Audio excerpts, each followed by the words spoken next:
70 million acres of wide-open possibilities. Nevada is untouched. A place where the desert comes to life, the ground holds the history, and nature perseveres. I traveled to the four corners of the state to meet the Native American nations that call Nevada home. Washoe. We're survivors. We've been here forever. Northern Paiute. We're on the eastern side of Pyramid Lake. Pyramid Lake is about 30 miles long, 15 miles wide. Southern Paiute. They think of us as savages and all the other crazy little things they see in Hollywood, I think. And history doesn't tell the true stories about where we really are. And Western Shoshone. I'm here to try to open eyes and hearts and views of people on the outside to come forward and to understand how we are as people. With one of the most spectacular views. I'm John Burke. Join me as I explore the 7th largest state in the nation, here on Outdoor Nevada.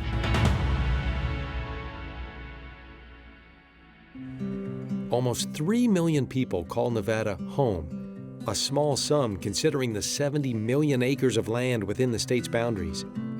But before lines divided the land, before there were counties, towns, or neighborhoods, this place was already home. It was home to our native people. In Nevada, 4 broad Native American nations persist: Washoe, Northern Paiute, Southern Paiute, and Western Shoshone. The Washoe are the original inhabitants of Tahoe, or as we know it, Lake Tahoe. Cave Rock is their cornerstone. The Washoe Nation came to be right here at Lake Tahoe and its surrounding area. The name Tahoe derives from the words Ta'o, which means lake for the Washoe people. Dinah, Linda, I want to say thanks for meeting me here today. It's a beautiful day. Let me ask you, does the Washoe name have a meaning? That means Washilo. We're from here, this land, from this area. But the English people decided to make it short and call us Washoe. In Native American cultures, elders are held in the highest regard. Safekeepers of traditions and oral knowledge, they represent the bridge between the past and the future of a nation. Now, the Washoe Native Americans have been here for how long? 10,000 years plus, documented scientifically, but culturally, traditionally, historically, we've been here forever. The Creator put us here. Dinah, tell me the creation story. The wolf decided he was going to create humans, so he got some seeds and put it in a jar and left it there for a few days, and the wolf came back and he found that there were humans in the jars and they were perfectly formed, all except for they didn't have any hands. This coyote said he wants the humans to have paws because they could dig to get their food. But the lizard says, no, the humans are going to have hands like me because they could pick food off of the trees. And the lizard made the coyote so mad, and then this lizard found a crack in a rock and he went in there, and the coyote couldn't get him out, so he decided he's going to make fire. When he made the rock so hot, the lizard did get really warm in there, so he spit on a rock and he sizzled. Then that coyote says, I won, I won. That lizard came out on the other side and he says, I won, everybody's gonna have hands like me. The coyote lost. The creation stories are passed down generation to generation. In many tribes, the stories can only be shared during the winter, and some may take days to be told. Linda, tell me about the importance of Cave Rock here. Cave Rock is very sacred to the Washoe people. Not just anybody could come here. The medicine man would come here. They took care of this place. They prayed here. We didn't, the rest of us. At over 6,000 feet in elevation, Cave Rock stands as a natural monument in Tahoe. Revered by the Washoe people, Daek Wadapush, or Rock Standing Gray, is a spiritual place only frequented by tribal healers. How do you honor this place? How do you worship it? How do you honor it? Prayers. As Native people, we're basically the same. We believe in our environment, our land. What makes us different, the water is a lifesaver. You know, we use it for ceremony. We use it to stay alive. We use it to fix our food, cleanse our bodies. We pray to the water. Washoe people use the larger caves for religious ceremonies. They affectionately call the site Lady of the Lake, due to the resemblance of a woman's profile contemplating the view. What about when they put in the tunnels? What did that mean? There wasn't much we could do back then. Nobody would have listened to us in the 30s or 40s. They barely started listening to us in the 2000s. Cave Rock is now listed on the National Register of Historic Places. Would you say that the trouble really started with the settlers? It started when they said Columbus discovered us. How do you discover a land that has people living there? Because they didn't think we were human. John C. Fremont was the first to write about the Washoe in 1844. At the time, the wary natives put apprehension aside and helped Fremont's expedition find their way to California. Things didn't get any better for the Washoe way of life when, in 1848, the gold rush hit the western United States. This land it didn't belong to us. We're just here to take care of it, and it in turn takes care of us. The Western cultures, they own this. We can't go there no more. No trespassing signs. And that's what's happened to a lot of our culture, our traditional our ways, sites. Getting the plants, gathering, you know, it started with boarding schools. They tried to take the Indian out of the Indian, and you can't do it. We're survivors. We've been here forever. And we're going to be here longer, too, afterwards. From the late 1800s until as recently as 1960, young tribal members were sent to boarding schools. Children were taught the Euro-American culture under a military approach. They were punished for speaking anything other than English and were converted to various denominations of Christianity. Let me ask you about the baskets. It starts with a respect for our willows that's around the lake here. We use those to make our winnowing baskets and our burden baskets, our cradle boards. The Washoe baskets gained notoriety to Euro-Americans in the late 19th century. Initially exchanged for a pound of sugar, they were later sold for thousands and thousands of dollars. Some of them are now relics in museums around the state. This one here is the one we hold a baby with, like this. One rock them back and forth. And this one here is our burden baskets. We put our 8 pine nuts inside our cones and all and carry it up in the mountains and down the hills. So this is a miniature one. The art of basketry continues to be passed down through the Washoe people. Most of the 1,550 tribal members live within the ancestral territory, while some reside outside the reservation. The Truckee River runs from Lake Tahoe to Pyramid Lake. 121 miles separate and connect the Washoe and the Northern Paiute. How nu Ben Alec mitnane nu kuyuitikara numa. Hello, my name is Ben Alec. I'm a member of the Pyramid Lake Paiute tribe, and we're called Kuyuitikara from the fish in the lake. It is nice to have you out here, Ben. Yeah, it's nice to be here. Where exactly are we? We're on the eastern side of Pyramid Lake. Pyramid Lake is about 30 miles long, 15 miles wide, and we're by the tufa formation we call the Stone Mother, and the pyramid. The pyramid is actually called Wono, and it means a burden basket, upside down, a cone-shaped basket. A contemporary painter and illustrator, Ben Alec found in his art an insight into being native and a way to honor his Paiute roots. Tell me about the structure behind us and how the lake got here. Okay, this tufa formation we call the Stone Mother, and it's a creation story about the lake. There was a man and a woman that lived along the mountain range here. They had 4 kids, 2 girls and 2 boys. And the kids, when they were young, they got along, you know, they took care of each other. But as they got older, they began to fight. And the mother said that if you don't stop fighting, I'm going to separate you. They continued to fight and argue. So she sent 2 to the north and 2 to the south. And she said, I want you to start a fire so I know where you're at. The 2 to the south, they started a fire. The 2 that went to the north didn't start a fire. After 3 days, she got worried about the 2 that went to the north. They were lost. She started to cry, and her tears formed the lake. The 2 that went to the south became the Paiute people.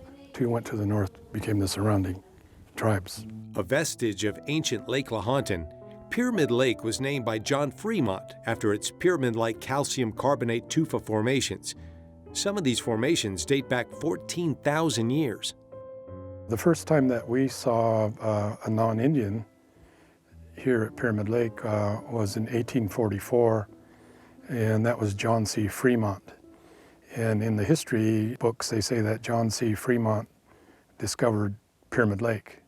And actually, from our side of history, he was lost. He thought he had already reached the Pacific Ocean. His party, they were hungry, tired, and the Paiute people took him down to the mouth of the river, and then they helped him on his way over to California. As peaceful as it is today, there was a war here. What happened? There was a trading post over in Silver Springs run by 2 brothers, the Williams brothers, and there were some Paiute people gathering along, I think, the Carson River, and the 2 brothers kidnapped 2 young girls. The family was looking for the girls that were kidnapped. They sent some young men over to get the 2 girls. A confrontation happened. The 2 brothers were killed. The word went up to Virginia City, which was a bustling mining town. So they got a group of vigilante miners and some regular military and came down to get justice for what they thought was, a criminal act. The first battle of the Paiute, or Pyramid Lake War, took place in May of 1860. Native Americans lured settlers into a trap, killing most of them. The second battle happened in June, and that army that came down had howitzers, had cannons, had rifles. The native people had support from other tribes, but we didn't have that same kind of military arms. They were able to hold them off at deadlocks and move the women and children out of here. After the war, the federal government set aside 500,000 acres of land, establishing the Pyramid Lake Paiute Reservation through an executive order in 1874. Today, 2,861 people live at the reservation. Together, they strive to keep the Northern Paiute heritage alive. One of them is Billy Jean, the museum director. What efforts do you make to pass along the culture to the younger kids, and how much of a challenge is that these days? Well, I would say it's very challenging because what we find in this modern age that a lot of times people rely on their technology with their phones, with their computers and that sort of thing. And so with our traditions, teaching it in the school, in the community, or whatever way we can is very important. The foundation of a people's identity. Language carries on traditions, stories, songs, and even dances. There are no native nations without their native tongues. With the antelope and the deer dance, because we are considered hunters and gatherers, that's how we survive living in this area for thousands and thousands of years. We call ourselves here the Numa, which means the people, and with that, we wouldn't be able to survive if we couldn't find our food sources through hunting or gathering. There's always a prayer before and after, because all of the deer parts or any animal would be used, not just for the meat, everything from the hide, making buckskin, to the antlers and certain bones being used as utensils for example, or tools. It's in the hands and hearts of the next generation of Northern Paiutes to keep their traditions alive. It brings a tear to my eye every time I see them perform, because that is hope, and it's carrying on the culture, and I feel confident that, you know, we're going to continue surviving for a long, long time. Across the state, another nation of Paiutes fights to preserve its land and heritage. First of all, Greg, thanks for taking the time to talk to me today. Yeah, thank you. I really appreciate it. Tell me about the area that we're in right now, the Spring Mountains, and the role that it plays in your culture. It's a sacred spot. This whole mountain range, the whole 2.3 million acres is a special place for us Southern Paiute people. There are 9 tribes within the Southern Paiute Nation, and one of the things that unites them is Nuvagantu, or what we know as the Spring Mountains area. In Nuyuvi, Nuvagantu translates to where snow sits. So tell me about the Spring Mountains and the history that it plays in your tribe, your culture. That's the creation story that talks about this place is where we came from, where the coyote came here and he had a burden basket and he had our people on there, and the coyote's mischievous as he is, and he keeps looking in the basket, and then he dumped our people out here. The Nuyu people and animals survived a big flood by staying on top of the mountain until the waters receded. That's why the mountain's bald. On the top is where the animals ate all the vegetation down to nothing. Can you help me identify the Southern Paiutes? We were seed gatherers, and we hunted and fished, and we were all over this land. The birthplace of the Southern Paiute people, the Spring Mountains harbor a portion of the Salt Song Trail, where the deceased travel from this world to the next. What role does song play? Our songs are very important. We help our people move on when they pass away to get to the other side, and we sing those songs all night, and we have social songs that we sing, and they sing about the rabbits, the quails, the sheep, different songs that we have. So. Salt songs describe the sacred journey of the ancestors on this trail. For Native Americans, these songs help the spirits transition out of the earth and heal the community after losing a member. The Salt songs also connect all Southern Paiute tribes and revitalize the nation's culture each time they're sung. What do you think are the biggest misconceptions of a Native American tribe today? They don't know who we are. They think of us as savages and all the other crazy little things they see in Hollywood, I think. And the history doesn't tell the true stories about where we really are and who we are and where we came from. So, who are you? I'm a Southern Paiute. The blood runs through my veins. It's all through these mountains here. So that's how I feel about this country and about this land. 3,000 Southern Paiute people currently hold fast to their ancestral territory. State lines fade away on the borders of Nevada, Utah, Arizona, and California.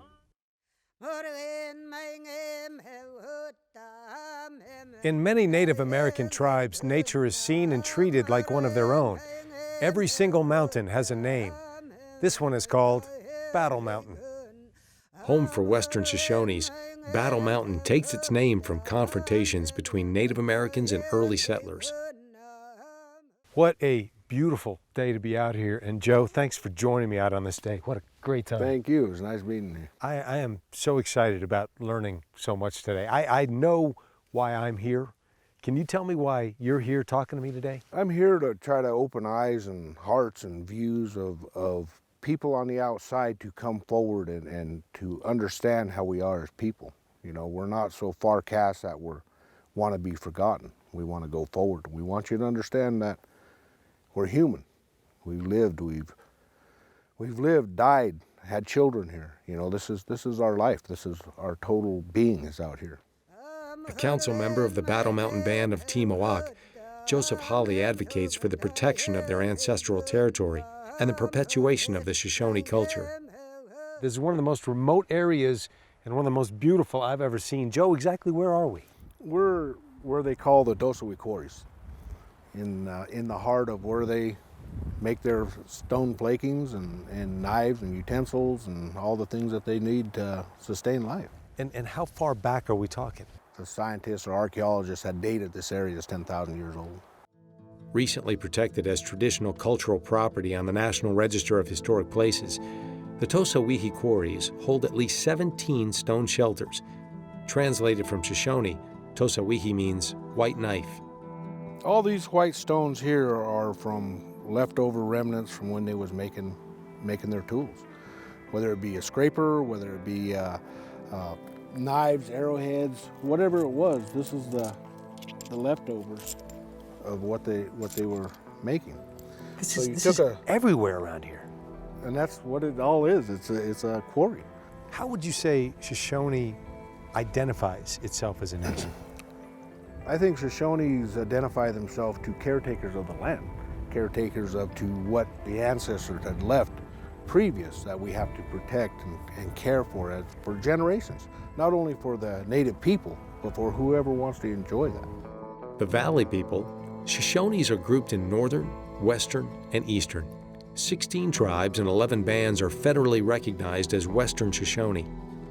How do you feel about your culture being passed down to the children? Is it happening? How do you do it? It is as of now, and we bring elders and children together. We camp, we go over stories, we tell them about the lives that had lived in these stone shelters and what they did up on certain points and certain places that make it important. It's a living history. We don't write our history in books. And to pass our history down, we got to have the mountains to tell the story. What has the response been from the kids?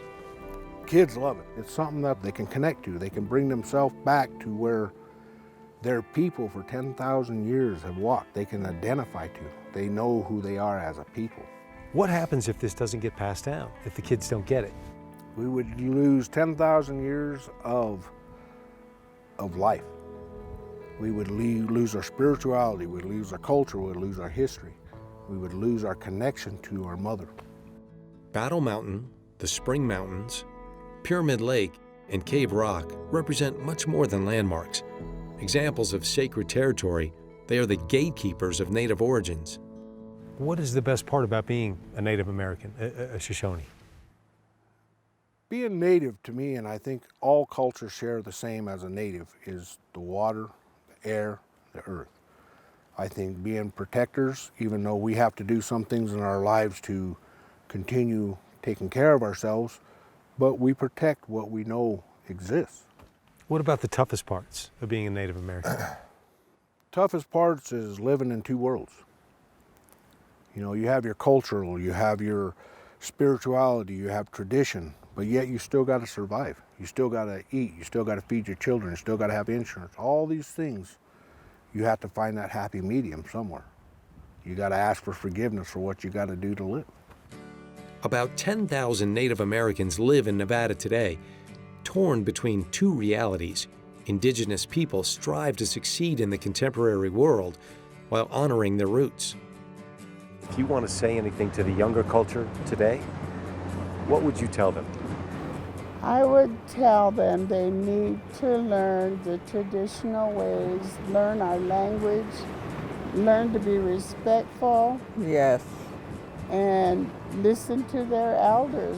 Once you know who you are, where you come from, and where you're going in life, it helps you to have that balance and harmony when you're able to not only feel good about yourself, but to create good relationships with all those around you. Listen to your elders, listen to their stories, follow them and understand them, get a better understanding of what we are as people. I think what I like to tell the Native youth is to keep prayer, stay close to your mother, and always protect what they tell you to protect. You're here to preserve these things for your children's children.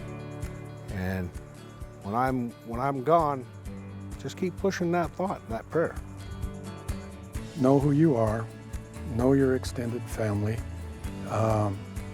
and work toward what you want to do in this modern world. Ben, I just want to say thank you very much for spending time with me today. Punidwa.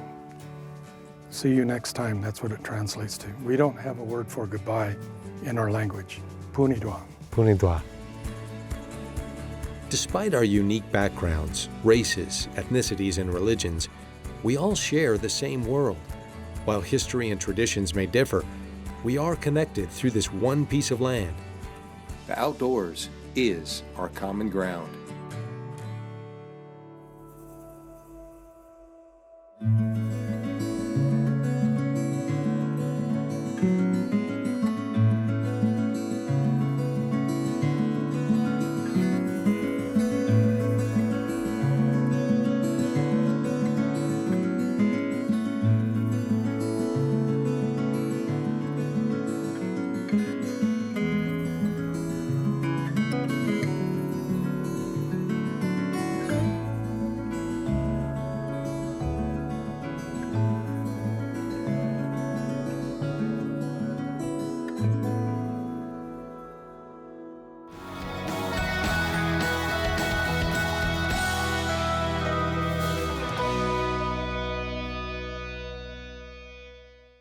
Support for Outdoor Nevada comes from Jaguar Land Rover Las Vegas and Jaguar Land Rover Reno, inspiring the spirit of adventure with confidence in any terrain or conditions. Information at jlrlv.com or jlrreno.com.